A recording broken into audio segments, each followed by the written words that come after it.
untuk kehidupannya sendiri. Bagaimana caranya dia mau pintar, dia harus pahami hukum atau takdir-takdirnya. Apa caranya misalnya mau pintar, baca buku, diskusi dan seterusnya. Mau kaya, ada caranya kan? Ada takdirnya, ada ukurannya. Tinggal pahami saja syarat-syarat itu, takdir-takdir itu. Nah, lantas kalau kita sudah memahami seperti ini, apakah Tuhan tidak memberikan maksud dan tujuan terhadap kebebasan manusia? Apakah manusia ini bebas dan memiliki tujuan? Apakah ada tujuan kebebasan manusia ini? Ada maksudnya kita diciptakan sebagai manusia yang bebas. Kebebasan kita ini ingin kita gunakan untuk apa? Kan kita sudah paham ini, kita sebagai manusia bebas. Nah, kalau bebas kan untuk apa ini kebebasan? Mau saya gunakan untuk apa? Mengembangkan daya beli bebas lagi. Ya, untuk apa bebas-bebas lagi? Apakah Tuhan tidak menjelaskan tujuan dari penciptaan kita? Hah? Apakah Tuhan tidak memiliki tujuan dari kebebasan yang diberikan kepada kita? Ada atau tidak? Ada ya. Kira-kira kebebasan itu nanti akan kita lihat di dalam masyarakat. Makanya ada pembahasan setelah ini individu dan masyarakat. Apakah kebebasan itu mau kita gunakan untuk makan? Mencuri, dan sebagainya? Apakah Islam punya teorinya atau tidak? Kebebasan ini mau dikemanakan?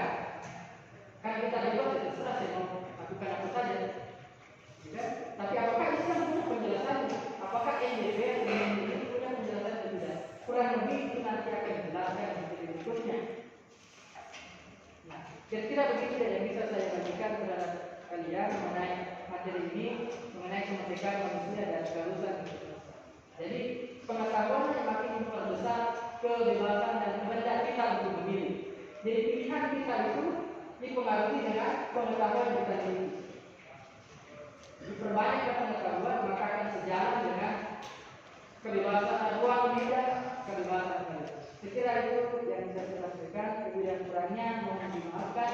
Jika tidak ada pertanyaan, saya bertanya. Ada yang bertanya?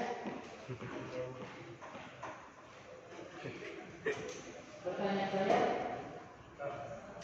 Ya.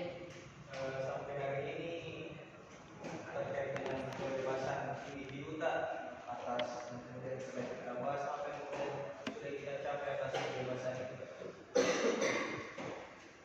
Untuk yang tadi, yang sudah saya capai itu adalah bahwa saya ingin menjadi orang yang bisa berbagi dengan orang lain dalam hal ini pengetahuan. Nah, tetapi pengetahuan itu bukan ada sejak lahir, tapi harus diperoleh dengan belajar dan diskusi dan seterusnya.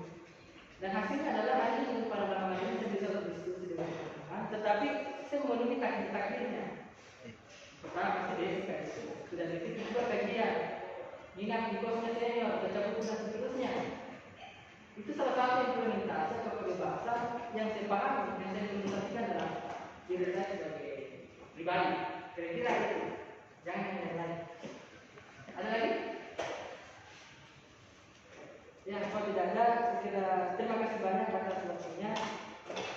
Lebih dari kurangnya, mohon dimaafkan. Terima kasih banyak. Assalamualaikum warahmatullahi wabarakatuh.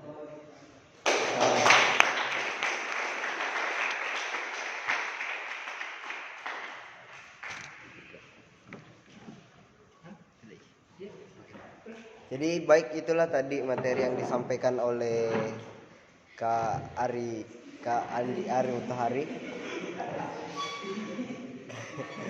Jadi mengenai dengan kemerdekaan manusia dan keharusan universal, itu pada dasarnya kita juga tidak pernah keluar daripada pembahasan mengenai dengan qada atau qadar, tetapi kita harus persempit dulu pemaknaan bagaimana dengan takdir yang menjadi ukuran ini dan qada ini sebagai bentuk penetapan dari jalannya takdir itu.